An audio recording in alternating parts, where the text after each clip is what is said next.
Hey guys, Brian delivers you the goods here. I'm returning to you this afternoon for a album review for the next Judas Priest album review. I believe it's their 15th studio album that I'm going to be checking out, which I did just check out recently for Judas Priest Angel of Retribution.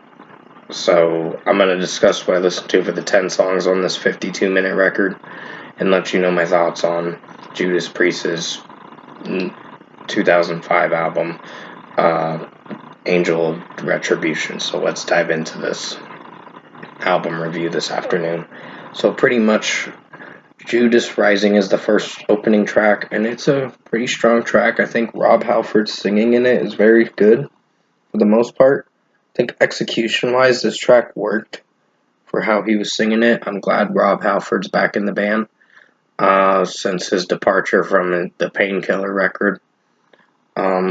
So I think from what I listened to, Judas Rising is a strong track for sure, and it is one of my favorites. So 5 out of 5. Deal with the Devil's another strong track. I think the progression with the drumming and guitar work was pretty solid, and just overall, Rob Halford's singing was pretty strong with his screech sings and everything. So this track blew me away with how it sounded. 5 out of 5. Revolution is the third song on the record, and it is another strong track that I enjoyed.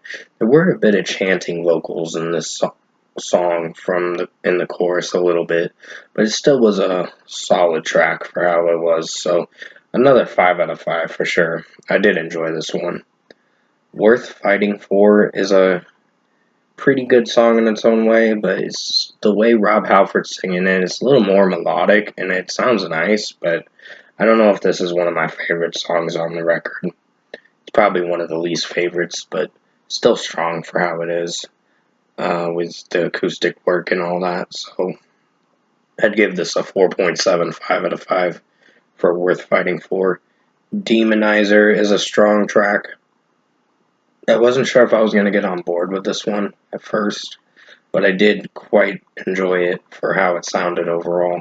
So it was a very strong track for the mixing, production, execution, and the way Rob Halford's singing it did pretty well for the most part. So a 5 out of 5.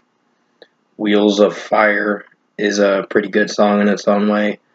From what I listened to, it does have some good moments, but this song tends to be one of my least favorites, but it is pretty good in its own way. Rob Halford's singing in it is pretty solid for the most part. The melody and how the pacing is for the track was iffy with me, but it still worked for how it sounded. Not one of my favorites, but still a pretty good song for what they offered for it. 4.75 out of 5. Angels, a really nice melodic track, but not one of my necessarily favorite tracks. But it's a pretty good song in its own way. Rob Halford's singing from time to time is alright, but it's not well executed, but it's fairly executed in its own way, in a pretty good way. So it's a nice track, but for the runtime it went for, it's solid for what they offered. So 4.75 out of 5 for Angel. Hell Riders, a strong track for sure. I really enjoyed this one. 6 minutes and 24 seconds. The guitar and drum work is excellent in this track, and Rob Halford's singing in it is pretty solid for the most part. And this track was definitely a banger. 5 out of 5. Eulogy is a 2 minute and 52-second track, but it is the second to last song before you get to the big finale, which is the 13.5-minute song, which I'll talk about that one next in just a second. But overall, Eulogy had nice acoustic moments, nice melody. The way Rob Halford singing it was pretty good, and I did enjoy this track for what they offered for it. So for under 3 minutes, it did pretty well. 5 out of 5. And finally, the closing track, Loch Ness, the 13.5-minute song, was an epic finale for this record. I really enjoyed this one a lot more than everything else. This is probably my personal favorite track. As a closing track, it's a strong closing track for sure. Very epic finale for this Angel of Retribution album, and Rob Halford's singing from time to time did pretty well. So I really enjoyed this. The guitar solos and the moments in the track with the bridge part of the song with the guitar solo was pretty strong. The way it's structurally sounding did very well. Rob Halford's singing was outstanding, and there were quite a bit of good moments. There was a bit of a long gap with the guitar solo and the bridge moment of the track, but it did very well for how it executed. So 5 out of 5. Overall, production, mixing, and execution wise, I think Judas Priest's Angel of Retribution 2005 album is a really good record. Definitely a step up in a better direction, because when Tim Ripper Owens was taking over for Jugulator and Demolition, those weren't my favorite records.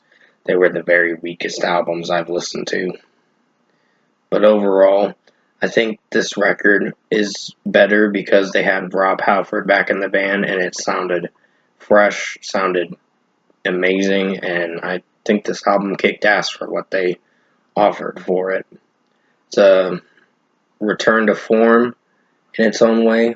I mean, it has some heavy moments. It's going to sound a little different than their older material, but it's still very strong for how it is. So if I were to give Angel of Retribution a score by Judas Priest, I'm feeling a strong 9 out of 10. Very good record. Um, really enjoyed this album. I mean, I had a few least favorites, which were Worth Fighting For, Wheels of Fire, Angel. Those were the only tracks I kind of had my least favorites and opinions about. Everything else did very well on this record. 7 out of 10 songs deserved a 5 out of 5 because they were that excellent. But overall, it's still a strong record. It's a step up in the right direction for Judas Priest to get back on track with the Rob Halford era again. And I'm glad that Rob Halford's back in the band because it sounds very good with how he sings it. Tim Ripper Owens, his singing is okay, but not great. It's just not memorable. So, 9 out of 10 for Judas Priest, Angel of Retribution.